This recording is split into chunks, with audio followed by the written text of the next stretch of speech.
అన్న చెప్పడం మర్చిపోయినా, నేను ఇట్లాగ ఎంఎస్ చేద్దాం అనుకుంటున్నా కదా, మన వరంగల్ బదులు హైదరాబాద్లోనే జీఆర్ఈ ఐఎల్స్ కోచింగ్ తీసుకుందాం అనుకుంటున్నాను. నీ ఇష్టం రా తమ్ముడు, కానీ ట్రైనింగ్ మరి ఇప్పుడే తీసుకుంటావా లేకపోతే బీటెక్ అయిపోయినాక తీసుకుంటావా? ఈ బీటెక్ కంప్లీట్ చేసినాకనే వెళ్తానా, లేకపోతే ఊరికే ప్రాజెక్ట్స్ కోసం వచ్చిపోవడవుతుంది. సరేరా తమ్ముడు. కార్తీక్, మరి హైదరాబాద్లో మీ ఫ్రెండ్స్ ఏమైనా రూమ్ తీసుకుంటున్నారా లేకపోతే హాస్టల్లో ఉంటావా? ఏమో వద్దినా, ఇంకేం డిసైడ్ కాలేదు. అయినా అందరం కలిసి రూమ్లో ఎందుకుంటాం, ఏదైనా పీజే చూసుకుంటాం. అబ్బా సూపర్ బావా. అక్క బావా, నాది కూడా డిగ్రీ అయిపోయినాక నాన్న హైదరాబాద్ పంపిస్తా అంటున్నాడు, నేను కూడా పోతే ఇక. సరే కళ్యాణి, అయినా తమ్ముడు ఎట్లానే అక్కడనే హైదరాబాద్లో ఉంటాడు కదా, అప్పుడు నీకు ఏం అవసరం వచ్చినా వాడు చూసుకుంటాడు. సరే బావా.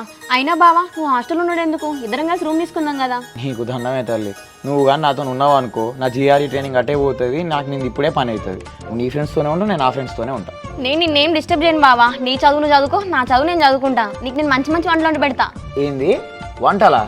నీకు వంటలు వండొచ్చా? నువ్వు వంటలు ఎప్పుడు నేర్చుకున్నావు? అసలు నీకేం వచ్చి చెప్పే. హాట్ వాటర్ పెడతా, మ్యాగీ చేస్తా, ఎగ్స్ బాయిల్ చేస్తా, నీకు పెరుగన్నం పెడతా, ఇంకా ఆమ్లెట్ కూడా వేసిస్తా బావా. వీటిని వంటలు అంటారా అని? వదినా నువ్వన్నా కొంచెం దానికి చెప్పావు ప్లీజ్.